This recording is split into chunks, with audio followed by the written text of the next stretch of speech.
तंत्र अगर दोनों प्रोएक्टिव हो तो बहुत ही प्रोडक्टिव होते हैं।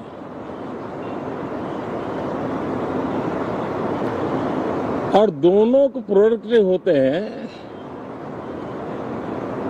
तो देश का कल्याण होता है, जीव मात्र का कल्याण होता है। और इसलिए हम यही प्रार्थना करते हैं कि मॉनसून भी प्रोएक्टिव रहे, मॉनसून सत्र भी प्रोडक्टिव रहे।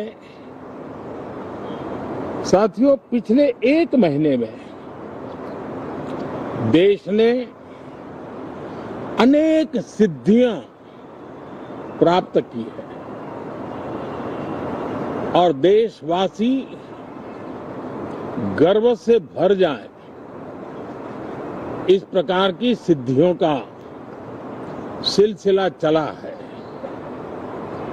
चाहे राष्ट्रीय हो, अंतर्राष्ट्रीय हो और अब तो अंतरिक्ष भी हो,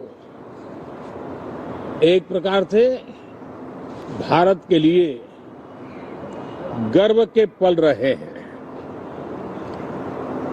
पिछले वर्ष मॉनसून सत्र के ठीक पहले भारतीय नागरिक इंटरनेशनल स्पेस स्टेशन पर पहुंचा था और कल ही परसों भारत का एक युवा स्टार्टअप, उसने बहुत बड़ी सिद्धि प्राप्त की है। विश्व के कम ही देश हैं जहां इस प्रकार से प्राइवेट साहस हुए हैं और भारत के युवाओं ने अंतरिक्ष में नई उड़ान भरी है। बहुत बड़ी सफलता है। और ये जो स्काईरूट स्टार्टअप है, उसमें जो नौजवान काम कर रहे हैं, मुझे बताया गया उनकी पूरी टीम की जो एवरेज एज है वो सिर्फ 28 साल है। ऐसे नौजवानों ने ये काम करके दिखाया है। मैं किसी 56 साल के नौजवान की बात नहीं कर रहा हूं, मैं देश के ये स्टार्टअप ने 28 के एवरेज वाले नौजवानों ने अंतरिक्ष में भारत का झंडा गाड़ दिया है। उनको तो बधाई है ही है, लेकिन ऐसी बातें जो हैं जो भारत को आत्मविश्वास से भर देती है, विश्व में भारत का प्रोफाइल सर्वमान्य सर्वस्वीकृत बनता जाता है। साथियों, ये संयोग नहीं, ये एक संदेश है और बड़ा मजबूत संदेश है कि हमारे देश के युवाओं की क्षमता और उनकी आकांक्षा अंतरिक्ष जितनी असीम है, इससे बड़ा संदेश देश के लिए कोई और प्रेरणा नहीं दे सकता है। साथियों, जो रिफॉर्म एक्सप्रेस पर सवार होकर के आज देश चल पड़ा है, उसी का नतीजा है कि भारत के नौजवान इतना बड़ा साहस कर पाते हैं और सफल भी हो रहे हैं। साथियों, पिछले दिनों राजस्थान में बहुत बड़ी ऑयल रिफाइनरी देश को समर्पित की गई। पिछले कुछ सप्ताह पहले एक सेमीकंडक्टर प्लांट यानी तीसरा देश को समर्पित किया गया।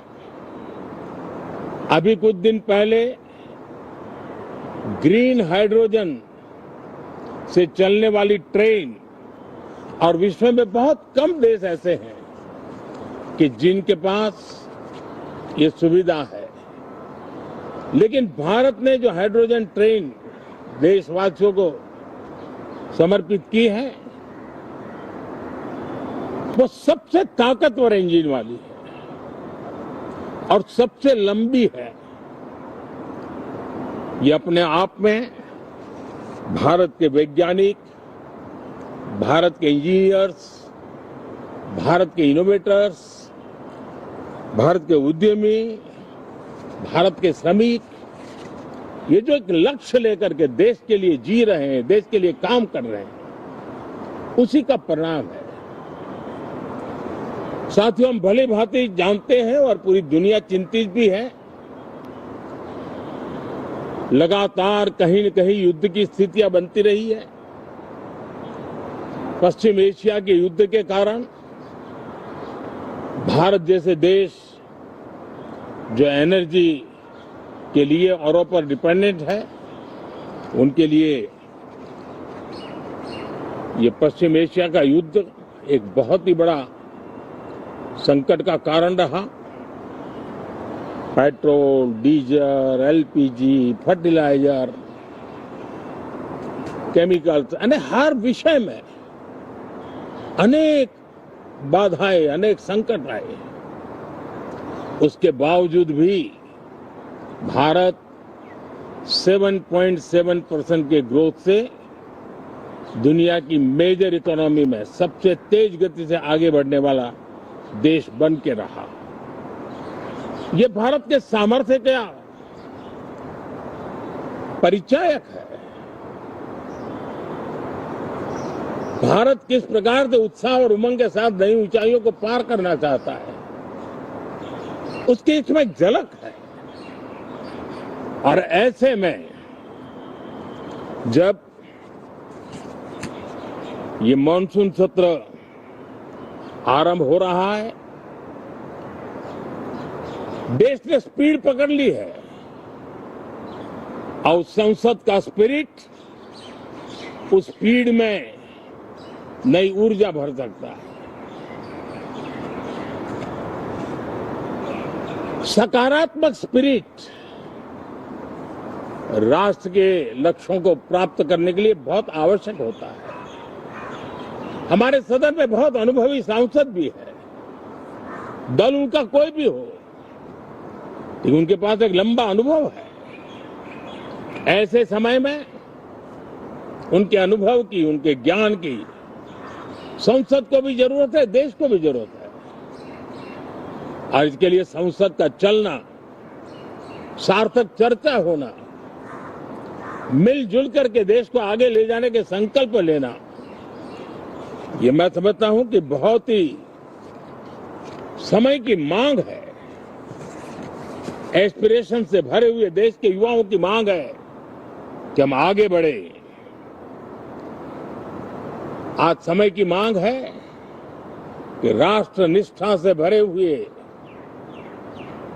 राष्ट्र भक्ति के लिए जी रहे आवाज को सदन में उचित मंच मिलता रहे, वे अपनी आवाज को बुलंद करे, देश को दिशा दे। और इसलिए मैं आशा करता हूं और मुझे पक्का विश्वास है, जहां तथ्य होते हैं, जहां तर्क होते हैं, वहां तूफान के लिए जगह नहीं होती है। अगर तर्क मजबूत है, तथ्य मजबूत है, तो शांत चित्त से भी अपनी आवाज को बुलंद बनाया जा सकता है। मैं आशा करता हूं